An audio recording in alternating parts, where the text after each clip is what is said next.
taking care of Montana at the national level. Welcome to Let's Talk About It. I'm Dorothy Sturlogson. My guest today is Senator Jon Tester.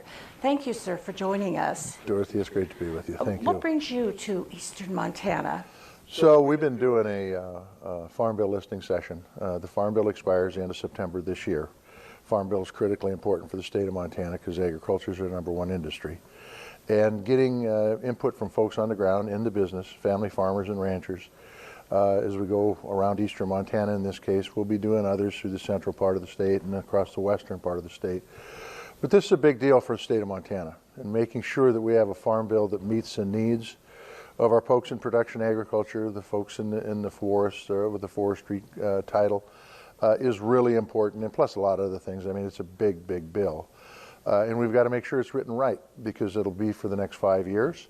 And if it's written right, it will allow agriculture to flourish and consumers to benefit.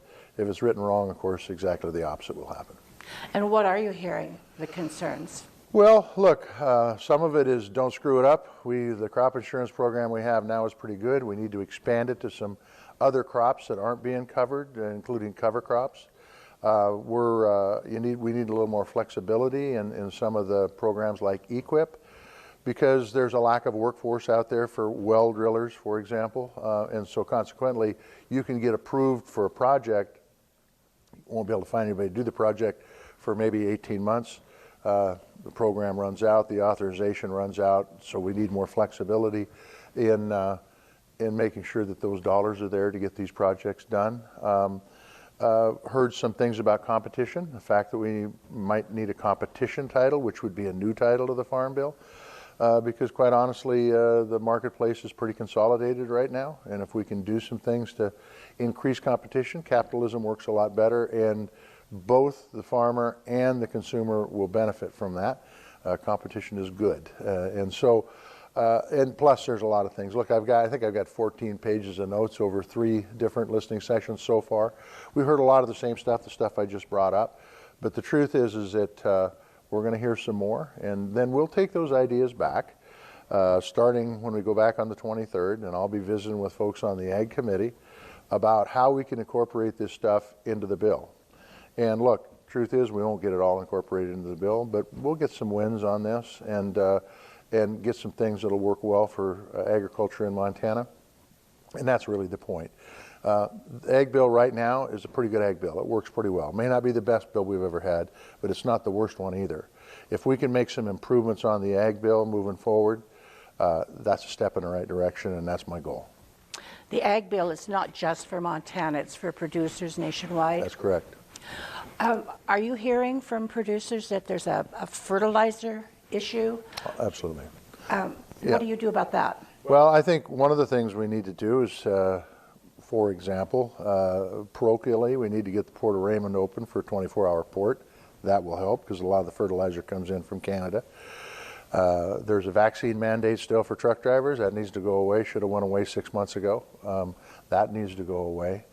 And then we need to do what we can do to start even more manufacturing here for fertilizer. But no, it's been a problem. Look, the supply chain, if the COVID epidemic has shown us anything, is that our supply chains aren't as solid as we thought they were, whether it's in food or whether it's in farm inputs or any other place, wood products, whatever it might be. So we've got some work to do to shore up those supply chains. And I think the key is making sure that we've got good trade options and then making sure we're doing things like we did with the CHIPS Act and bring manufacturing back to this country as much as possible. Are you optimistic?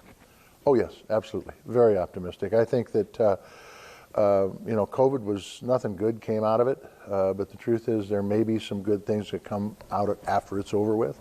And shoring up our supply chain is not a bad thing. I think it's a very, very good thing.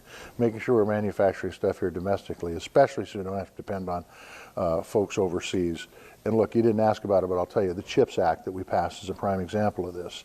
We depend upon Taiwan and South Korea for chips. Well, what does that result in? We use chips in everything that's got an on-off switch, basically. And we didn't have enough cars on our parking lots, computers, I mean, everything. And we're depending on another country for those supplies. we passed a bill to bring those jobs back here, to bring that manufacturing back here, so we don't have to be dependent on somebody else for these chips. We can build them all right here. And I think we need to do that in other areas too, look for opportunities to bring the manufacturing base back. We've exported a lot of that manufacturing base out in the 80s. It's been 40 years. Let's get some of it back. Are you optimistic you can find workers? There seems to be an apathy with people going to work anymore. Well, it's a big challenge right now. As one of the big manufacturers on the East Coast told me, we told folks to go home during COVID, and the 40 and 50-year-olds forgot to come back. I really don't know how these folks are surviving, but they are. Maybe they're doing it with online businesses or other businesses. But workforce is a big deal. I'm sure I'm going to hear about that from law enforcement here. It is a big deal, and I think we need to empower our trade schools, our community colleges, to make sure that we're making that very, very affordable for folks to get workforce training, to be able to meet the needs of our employers out there. It's kind of a two-edged sword. I mean, you've got to have employers to be able to survive, and then you also have more employees if you're going to expand. And quite frankly, the workforce isn't there. There's something else we have to do at the federal level that is very political, and I don't know that we'll get it done, and that is a comprehensive immigration bill that secures the southern border and northern border and our ports, but yet allows people a pathway to citizenship. If you're not Native American, you came from immigrants in this country, and it's worked very, very well. I listened to a speech that President Reagan gave when he gave the Presidential Medal of Honor, I believe is what it was, to Mike Mansfield, his last day in office, I think it was. And during that presentation, he talked about we need immigration in this country. We need good, solid immigration because it's what has helped make this country great.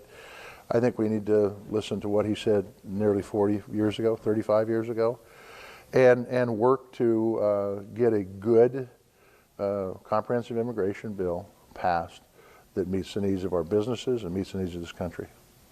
It appears sometimes common sense is the last train, the last car on the train.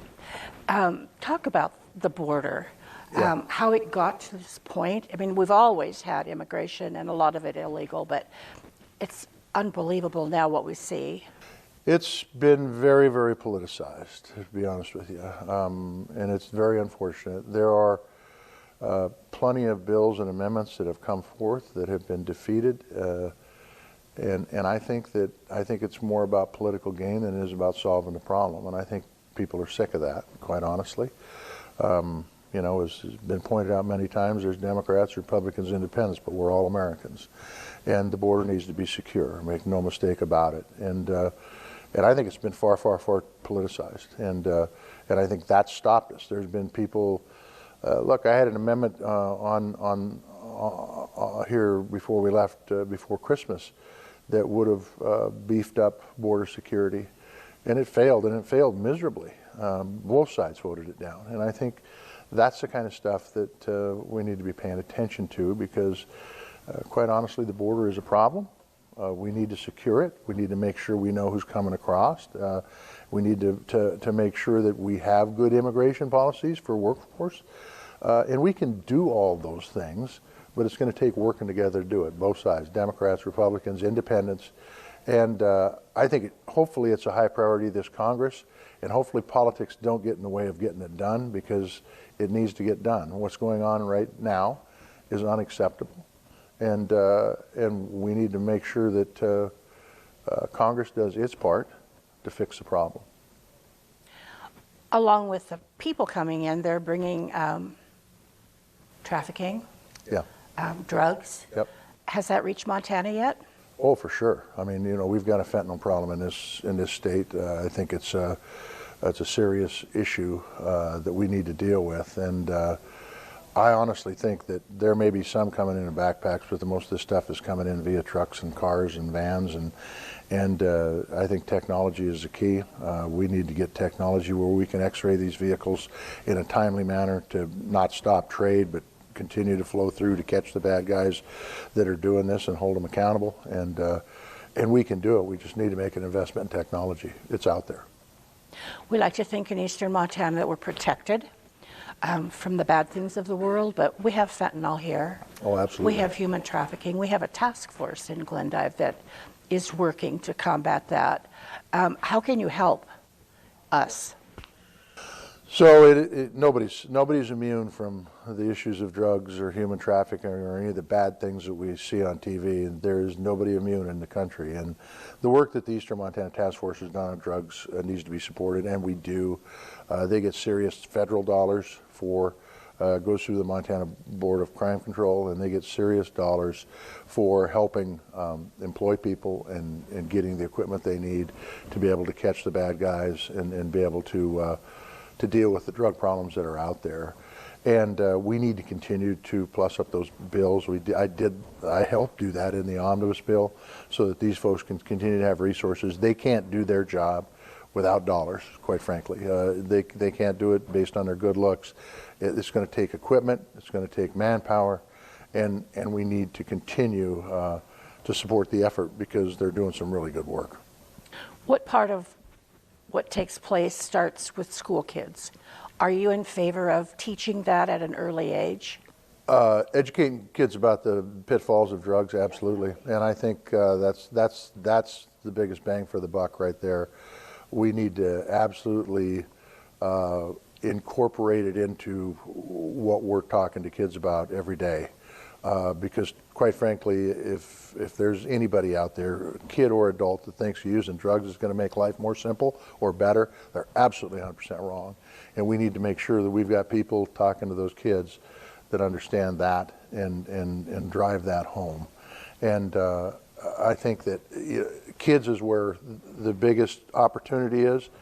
We also need to continue to educate adults too, because it's a big problem. And like I say, it ruins lives and ruins families and ruins communities. And so it's an issue that we need to pay attention to. And I might add, it's the reason why we have an Eastern Montana Drug Task Force that does great work by people working together and communicating and talking about these issues that they're seeing in their communities. Let's move into green energy. Sure. Your thoughts on eliminating fossil fuels? You can't do that as a farmer, can you? No way. No, you can't. You can't turn off the spigot. There will be a time where we may be able to transition out of it. I hope it comes. But I think long term, short term and long term, we need to figure out a way to use fossil fuels so that it has less climate impact. There's technology out there that do that. We need to implement it. We need to work on as many carbonless fuels that are affordable, carbonless energy that's affordable as we can. And then I think we can continue to move forward. I will tell you that there is no way, and I've said this many, many times, I get up in the morning and stoke up the old tractor. I dump 150, 200 gallons of diesel fuel in, and we go out and we farm for a day, and we do that every day. Same thing when we're harvesting. I don't have any other options. I don't have a tractor that I can plug in to run. I wish I did, but I don't. And so it's going to take some time. Once again, I think we need to continue to work to look at an all-above energy options. That's what the Inflation Reduction Act did. It helped firm up conventional energy, and it helped renewable energy too, so everybody can win on this.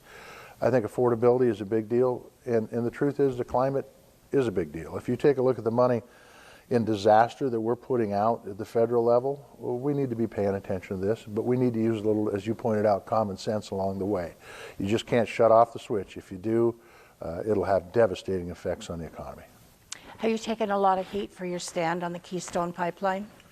I have been a big supporter of the Keystone Pipeline. I think it needs to get done. I think it's silly we're even having this debate. There are hundreds, if not thousands, of pipelines that go across that border. And the truth is that it makes no sense not to do this. I think that we need to work for 100% energy security here so we don't depend on any other country. But if we're going to import oil or gas, Canada is our best option. Quite frankly, they've been a longtime friend of ours. They continue to be our largest trading partner. And I have never figured out why the Keystone Pipeline has been such a lightning rod when it comes to folks on both sides. The state, Montana, is starting to focus more and more on tourism. Yes. What advice can you give those at that tourism department? Well, look, Montana's been discovered. In my days when I was in the state legislature, which was 20, 25 years ago, we were doing everything we could do to encourage folks to come to the state of Montana. I think we need to focus the dollars more. I mean, you guys got Makoshka State Park here, which is an incredible asset for people to go see. I don't know that a lot of people know about it if you don't live in this region.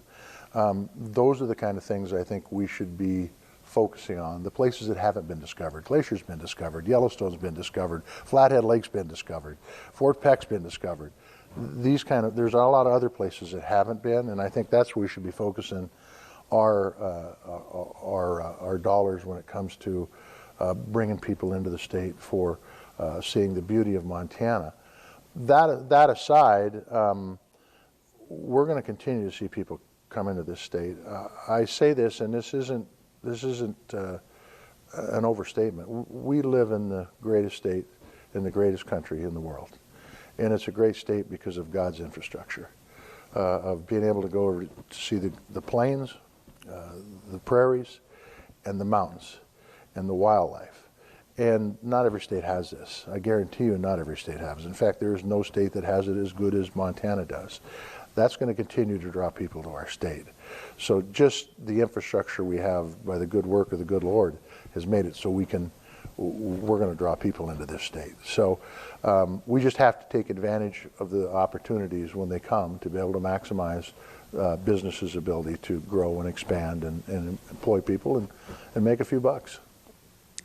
Are there land issues with people from big corporations, wealthy people, foreign interests coming into states like Montana, North Dakota, and buying up our land? Absolutely. It's been that way for a long time. Been that way for my whole life, where we've seen big corporations come in and buy. It's increasing now as time goes on, and it's a big issue. You know, the willing buyer, willing seller thing is important. I don't want anybody telling me who I can sell my land to, with one caveat. I think we ought to draw the line with foreign investment in land in this country. If China or Russia in particular, Iran and North Korea, if those entities are buying land here, that should be patently against the law. That's the way it is. Because I do not want to be beholden to China for my food, or any other country for that matter. And the same thing with processing, by the way. The processing of that food, I've read statistics where as much as 50% of our processing is held by out of this country's businesses. That's a huge mistake. You want to talk about supply chain problems, that's another supply chain problem that we should be dealing with. And I've got bills to do that, but we've not got enough, we haven't got enough support for them yet to get them to the president's desk.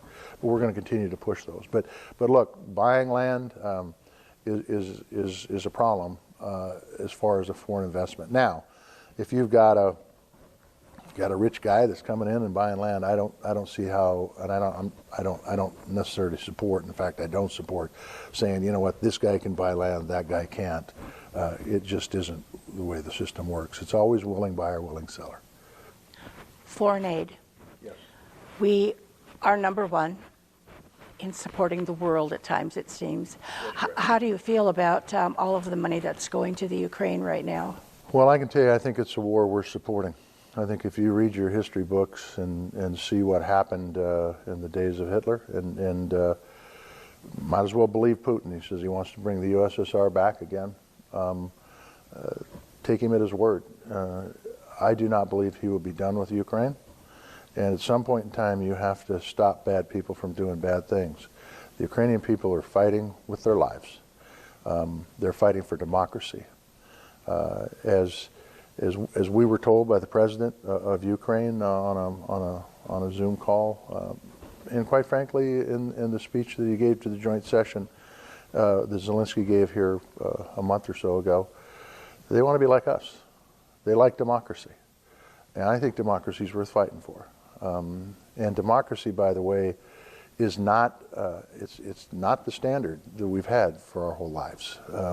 This world has seen far more dictatorships than they have democracies. The United States is the glowing beacon for democracy. And I think that if we have people that want to fight for democracy, we should be supporting them, and that's what we're doing with Ukraine. Okay. You are involved with veterans groups. Talk a little bit about that. Well, it's interesting. You know, we send our men and women off to fight in places that are far different than Glendive, Montana, and they come back, and oftentimes they're changed, either by what they've seen or by what they've experienced physically. And I think it's our obligation as a nation to make sure that we bring these folks back to normal as much as possible, as much as we can do. It's why we've passed the bills with the mental health. Look, veteran suicide is a huge issue. We still continue to lose about 1 an hour in this country. That's unacceptable. Losing 1 is unacceptable, much less that many. And so we have to figure out ways to deal with a very tough issue, an issue that's very stigmatized, and that's mental health. But the truth is if we can get the information out, and we're working on it. The VA is working on it. The private sector is working on it too, I might add, that everybody has mental health issues at some point in time. If you've been depressed, you've got a mental health issue, okay? I don't know anybody that hasn't been depressed at some point in time in their life. Go out and get help. You need to talk about it. What compounds it for a state like Montana is we're a very rural state. And isolation comes naturally.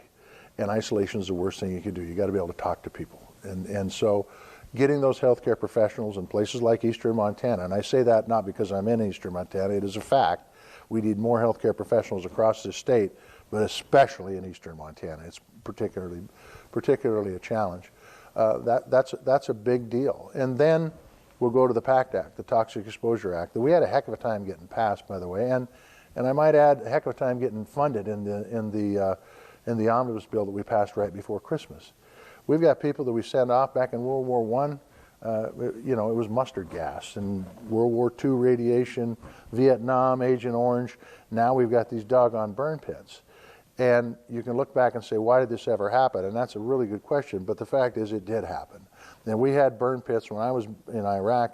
We would fly to the smoke coming off these burn pits, which were right by the bases, right by the barracks, right by the food shacks, where our military folks were there. And it created some real lung and problems with cancer and other diseases that need to be dealt with. They wouldn't have it if they hadn't served this country. So we passed that bill. It's a huge bill, big undertaking by this nation, big undertaking by the VA, but it's the right thing to do, and we got it funded, which is critically important. And so we're going to continue to look for opportunities. Is the VA perfect? Nope, it's not. We need to continue to work to make sure our servicemen and women get the benefits that they have earned. And that's a key point. They have earned these benefits. They signed the line to serve this country. We took them. We have an obligation to make sure that we live up to our end of the bargain when it comes to benefits and health care and housing, and the list goes on. You've been especially concerned with Native Americans and women? Yes. Well, look, missing and murdered Indigenous women, Indigenous people is a big problem. It goes back to an issue of law enforcement, inadequate law enforcement in Indian country, and by the way, throughout the state of Montana.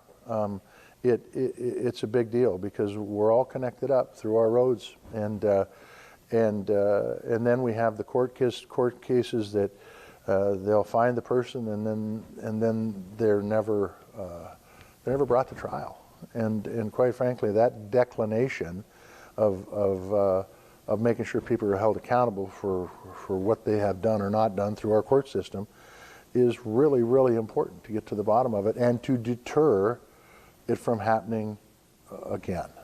And so it continues to be a big issue. But I'm going to tell you the foundational issue is poverty, and then it's lack of law enforcement, and there's other things that feed into that, like housing and water and schools and things too. So there's a lot of challenges in Indian country and throughout the state of Montana, by the way, that we need to be dealing with, because a lot of the things I just brought up are challenges outside Indian country too. Housing, for example, is a challenge throughout this country, and we need to figure out ways that we can get more workforce housing, once again, to expand businesses and allow them to grow and prosper. But in Indian country, poverty spins off a lot of bad things, and one of those bad things is people who get abducted, and then we never hear or see or find them again. I know you're on a tight schedule, and I won't keep you any longer. I have one final question. You have said the default position for most people in Montana is they vote Republican unless you give them a reason to vote for you. I can't be anyone else but me. That's correct. Is that a prelude to possibly a re-election campaign? So it's, look, the re-election is something that I'm still talking about. It's not a decision that I make alone. It's a decision we make as a family, in particular my wife, but my kids and my brothers too. This job is an incredibly important job, and it's an incredible honor serving the people of the state of Montana and the United States Senate. It's not a job that I take lightly. There's a lot of work involved here, and I've got to make sure that if I run again, that I want it. And because if you don't want it, you're not going to do a good job. You're going to step back. You're not going to pay attention. You're going to miss stuff, and it's easy enough to miss stuff when you are paying attention. So we'll continue to have the conversation. I said that because I am me, and I also said that because when I live out in the farm 12 miles west of Big Sandy, and my Republican neighbor drove into my yard and asked me for his vote, I voted for him. Why? Because he cared about me. And I think that's the same thing. If people in Montana understand that you care about them and you want to make life better for them, more importantly, better for their kids, you got a lot of better chance of getting elected. Thank you. Come back again. I will. This has been very nice. We will be back. Yeah, and thank you. We'll let you know, and hopefully we can do this again. Thank you. I hope so. My guest today on Let's Talk About It, Senator Jon Tester. And for Let's Talk About It, I'm Dorothy Sterlogson. Thank you for joining us.